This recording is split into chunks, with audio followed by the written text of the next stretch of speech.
नमस्कार दोस्तों, कैसे हैं आप लोग। मेरा नाम सौरभ कुमार है और मैं आप लोग को यहाँ पर एनसीईआरटी सार संग्रह क्लास 6 ट्वेल्व पढ़ा, जो कि आपका ये मैथ्स वर्णमाला की किताब है और इसमें हम जो वन लाइनर कर रहे हैं। ठीक है, तो आज हमारा जो है चैप्टर नंबर 8 होगा और ये आपका जो है भारतीय अर्थव्यवस्था का चैप्टर नंबर 8, जो कि आपका है कर संरचना। ठीक है, तो टैक्स स्ट्रक्चर से आपका चैप्टर नंबर 8 होगा।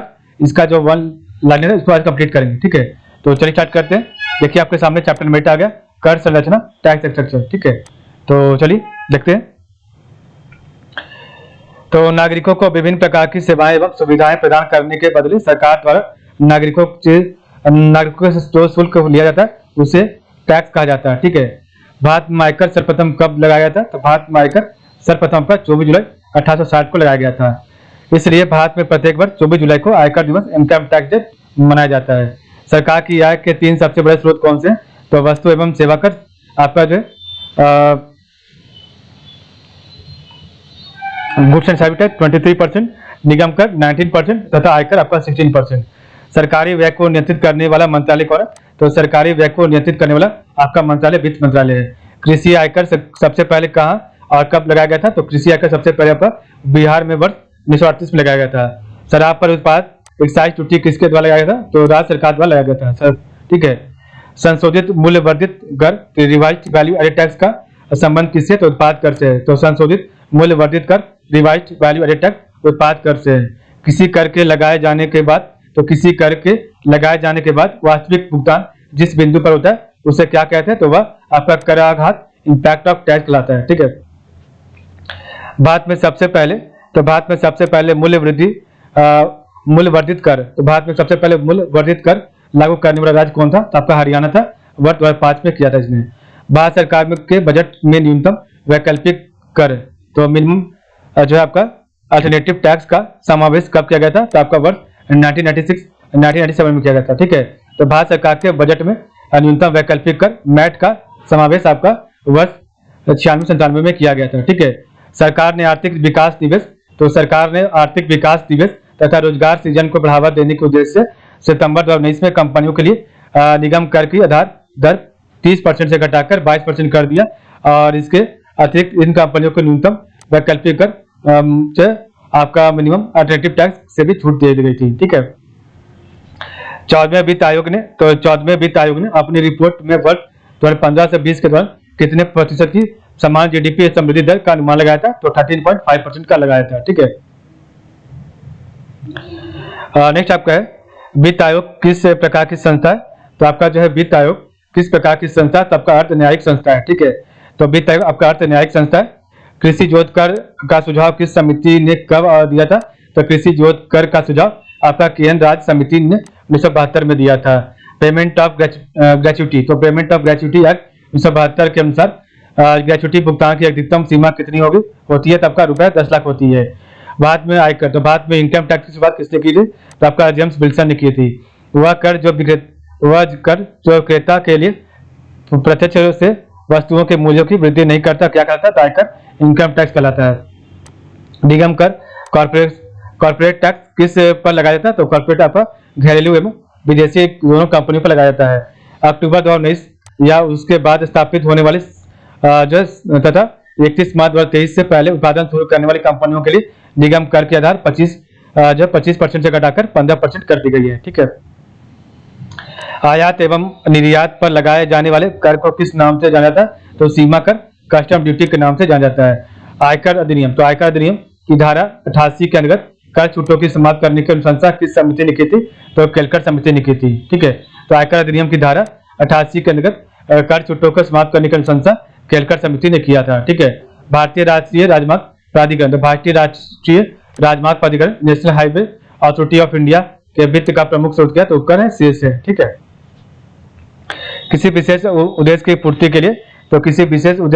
के लिए, कर आधार पर लगाया गया अन्य कर उपकर शेष कहलाता है। ठीक है, सेवा कर, बिक्री कर, तो सेवा कर, बिक्री कर, उत्पाद शुल्क, सीमा शुल्क किस श्रेणी के अंतर्गत आते हैं? तो आपका अप्रत्यक्ष इनडायरेक्ट टैक्स के अंदर आते हैं। तो सेवा कर, बिक्री कर, उत्पाद शुल्क, सीमा शुल्क किस कर श्रेणी के अंतर्गत आते हैं? तो आपका इनडायरेक्ट टैक्स अप्रत्यक्ष कर के रूप में आते हैं। नवंबर 2017 को 15वें वित्त आयोग का अध्यक्ष नियुक्त किया गया था। तो आपका डॉक्टर एन.के. सिंह को नियुक्त किया गया था। व्यक्तिगत रूप से तथा समाज के लिए हानिकारक वस्तुओं एवं सेवाओं पर लगाया जाने वाला कर क्या कहलाता है? तो sin टैक्स कहलाता है। स्टाम्प शुल्क, तो स्टाम्प ड्यूटी का आरोपण केंद्र सरकार करती है तथा संग्रह एवं विनियोजन राज्य सरकारें करती है। ठीक है। जब आय में वृद्धि होने के साथ उस पर लगने वाला कर की दर में वृद्धि हो तो उसे प्रगतिशील कर प्रणाली कहते हैं। ठीक है। तो जब आय में वृद्धि होने के साथ उस पर लगने वाला कर की दर में भी वृद्धि हो तो उसे प्रगतिशील कर प्रणाली कहते हैं। ठीक है। पहली बार सेवा कर किस वर्ष शुरू किया गया था? आपका अच्छे से नहीं आया फोटो, आपका पीडीएफ। ठीक है, तो आप अच्छे से पढ़ेंगे। ठीक है। तो पहली बार सेवा कर किस वर्ष शुरू किया गया था? तो आपका वर्ष 1994-95 में किया गया था। वर्ष 2020-21 में केंद्रीय आय में केंद्रीय उत्पाद शुल्क का योगदान कितना था? तो आपका जो 7% था। कर के ऊपर लगने वाला अतिरिक्त कर क्या कहता है? तो कर के ऊपर लगाया जाने वाला अतिरिक्त कर आपका सरचार्ज अधिभार कहलाता है। ठीक है। 14वें वित्त आयोग के अनुसार वितरण योग संसाधनों में राज्यों का हिस्सा कितने प्रतिशत है? तो 14वें वित्त आयोग के अनुसार वितरण योग संसाधनों में राज्यों का हिस्सा का 42% है। आर्थिक मंदी के दौरान सरकार द्वारा कौन सा कार्य किया जाता है? तो कर दरों में कटौती करना और सरकारी व्यय को बढ़ाना। ठीक है। तो आर्थिक मंदी के दौरान सरकार द्वारा कौन सा कार्य किया जाता है? तो कर दरों में कटौती करना तथा सरकारी व्यय को बढ़ाना। मूल्य वर्धित कर, तो वैल्यू एडेड टैक्स लागू करने वाला अंतिम राज्य कौन है? तो आपका जो मूल्य वर्धित कर वैल्यू एडेड टैक्स लागू करने वाला अंतिम है आपका उत्तर प्रदेश है। नेक्स्ट आपका है भारतीय जीएसटी मॉडल किस देश के उपभोग VAT model construction VAT model पर आधारित है? तो आपका कनाडा पर आधारित है। ठीक है। किस देश ने सबसे पहले जीएसटी लागू किया था? तो फ्रांस ने किया था वर्ष 1954 में।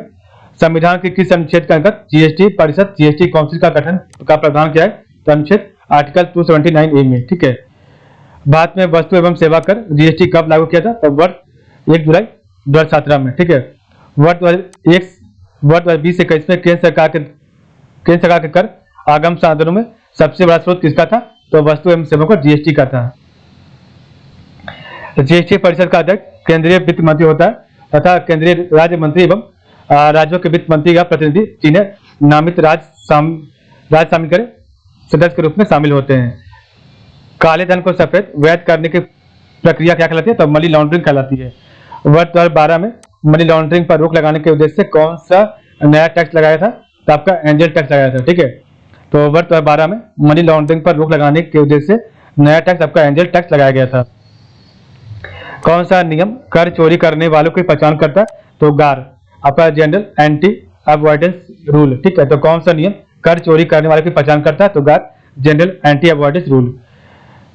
लैफर, तो लैफर कर्व या फिर लैफर वक्र क्या प्रदर्शित करता है? तो कर से राजस्व की प्राप्ति और कर की दर के माध्यम के संबंध को दर्शाता है। ठीक है। तो आपका लैफर कर्व क्या प्रदर्शित करता है? तो कर से तो टैक्स से राजस्व की प्राप्ति और कर की टैक्स की दर के मध्य संबंध को। ठीक है।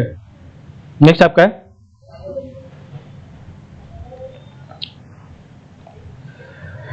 प्रत्यक्ष करों की प्रवृत्ति कैसी होती है? तो प्रत्यक्ष करों की प्रवृत्ति कैसी होती है? तो प्रगतिशील कर की होती है।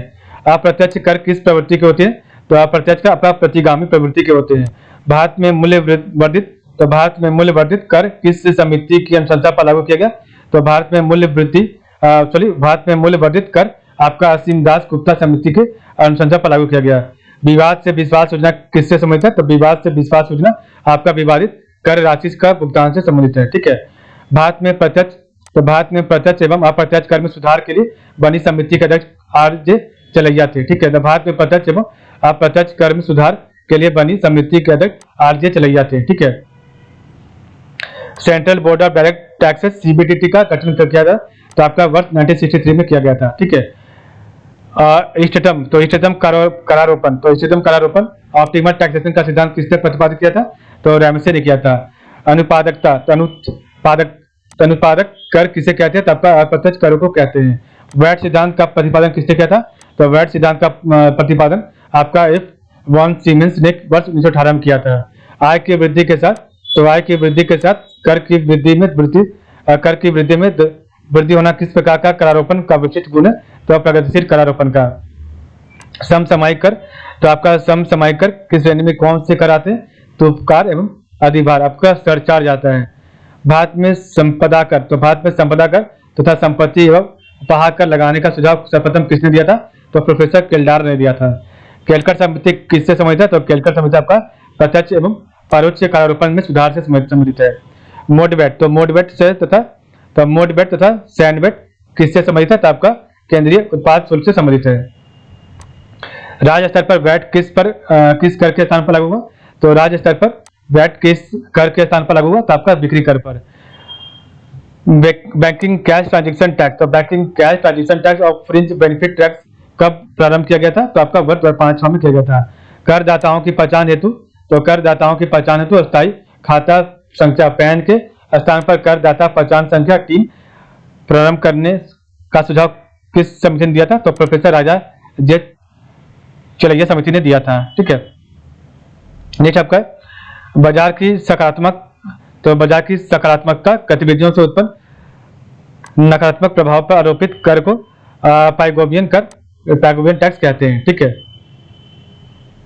तो इस प्रकार में देखा चैप्टर नंबर 8। कल हमारा चैप्टर नंबर 9 होगा। ठीक है, जो कि आपका बजट एवं राजकोषीय नीति से होगा। ठीक है, तो आज के लिए बस इतना ही। आप लोग का बहुत बहुत धन्यवाद।